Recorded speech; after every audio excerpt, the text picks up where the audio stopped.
In life, we often prepare ourselves for enemies who come at us openly, the ones who shout, argue, and wear their hatred like a badge. But the true danger lies not in the loud adversary, it lies in the quiet one.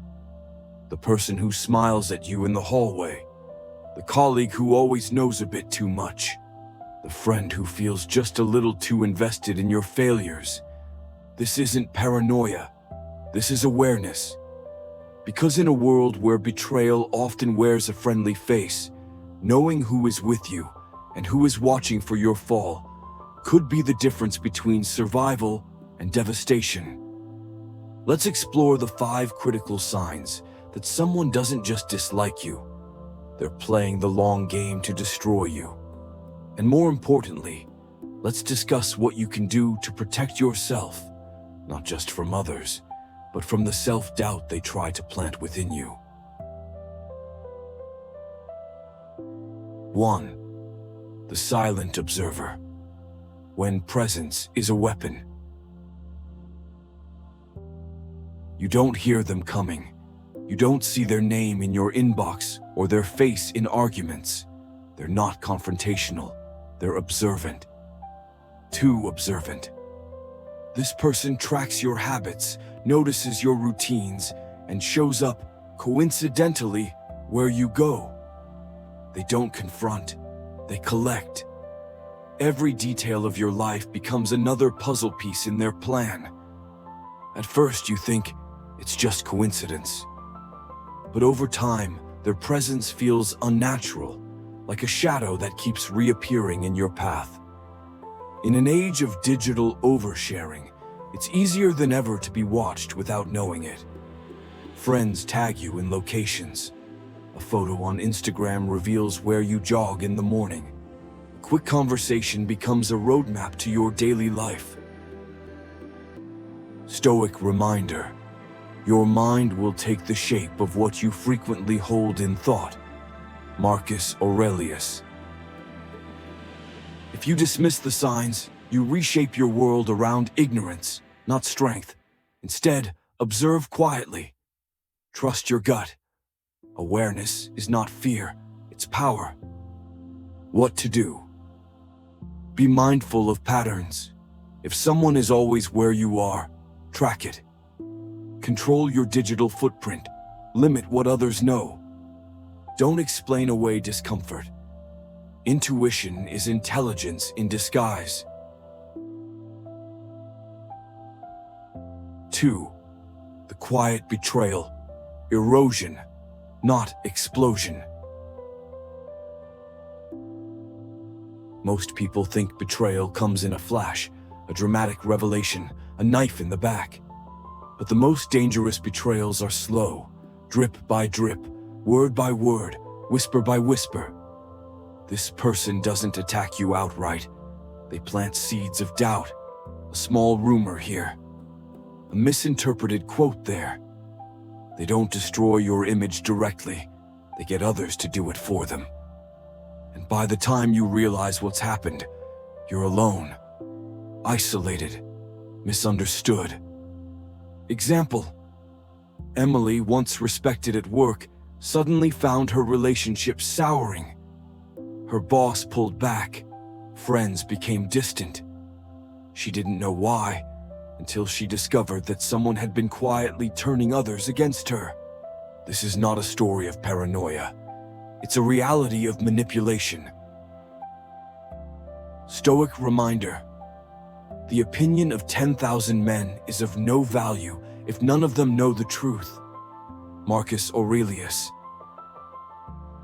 The truth will always feel lonelier than a lie backed by a crowd, but you must never abandon it. What to do? Don't chase reputation. Anchor yourself in character. Track recurring patterns. When confusion keeps following one person, it's not random. Stay grounded in your truth. Let your integrity speak louder than gossip.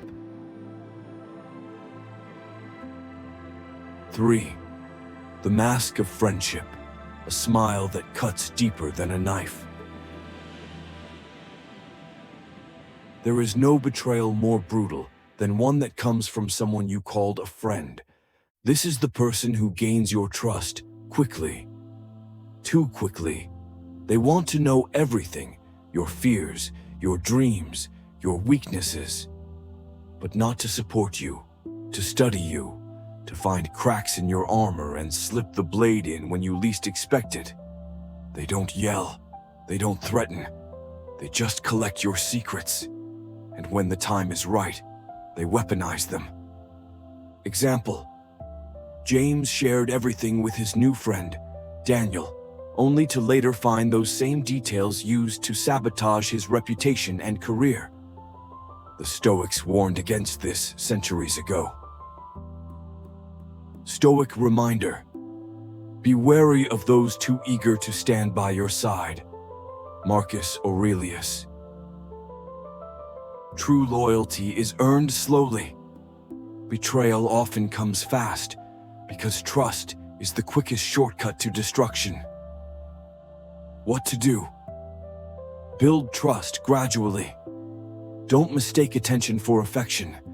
Keep parts of yourself private, especially early in a relationship. Test loyalty through time, not intensity. 4. The gradual attack. When jokes turn into threats. Violence rarely arrives unannounced. It tiptoes in, disguised as humor or awkwardness, then escalates while you look the other way. It starts with jokes. Dark humor about hurting people. Comments like, "I could make someone disappear." Then it turns into a shove. A joking threat. A slammed object that hits just a little too close. Example: Nathan laughed off his co-worker Eric's morbid humor until it escalated into veiled threats and physical intimidation. People who test your boundaries aren't always kidding. Sometimes they're measuring. Stoic. Reminder: what stands in the way becomes the way. Marcus Aurelius. Avoidance doesn't protect you. Confrontation, calm, firm, unapologetic, does. What to do? Don't excuse repeated discomfort as jokes. Set boundaries early. Silence is interpreted as permission. Document behavior. Protect your safety before escalation becomes danger. 5. The long game. Patience is their sharpest weapon. This is perhaps the most chilling enemy, the one who waits. They don't lash out. They don't threaten. They listen. They support. They wait until you're vulnerable. And then they strike so smoothly, you won't even know it happened. This person seems trustworthy. They ask about your goals, your schedule, your future. But they're not curious. They're planning. Example: Ethan shared everything with Daniel, a longtime co-worker. One day a promotion slipped from his grasp. Private details spread. Daniel never raised suspicion because his betrayal was years in the making. These enemies play chess while others play checkers, and the more access they have, the more damage they can do. Stoic reminder: the soul becomes dyed with the color of its thoughts. Marcus Aurelius. A patient enemy will paint themselves with your expectations until their true colors bleed through. What to do? Be cautious with oversharers who want access to every detail. Limit vulnerability to those proven over time. Trust actions, not smiles, not promises. Patterns. Stand strong in a world of shadows. We live in a world where appearances deceive, where manipulation often hides behind kindness, and where danger comes dressed as familiarity. But this doesn't mean we become paranoid. It means we become wise. The Stoics did not teach us to fear the world. They taught us to understand it, to move through it with clarity, strength, and discipline. They taught us that character is armor and awareness is vision. If someone shows these signs, don't wait for confirmation. Don't need proof to set boundaries. Survival isn't about being right. It's about being prepared. How to protect yourself. Moving forward. Guard your routines. Predictability is a tool for those who seek to exploit it. Protect your peace. You don't owe access to everyone. Peace is sacred. Listen to your intuition. It's the oldest form of wisdom you possess. Be selective with vulnerability. Not everyone deserves your full story. Strengthen your core circle. Loyalty cannot be faked when it's tested by time. Closing thought. If you take nothing else from this, remember, true strength isn't loud, it's calm, aware, anchored. You don't need to fear people, but you do need to understand patterns. And once you see the signs, you can never unsee them. Because once you know who's watching, who's whispering, and who's waiting, you stop being a target. You become unshakable.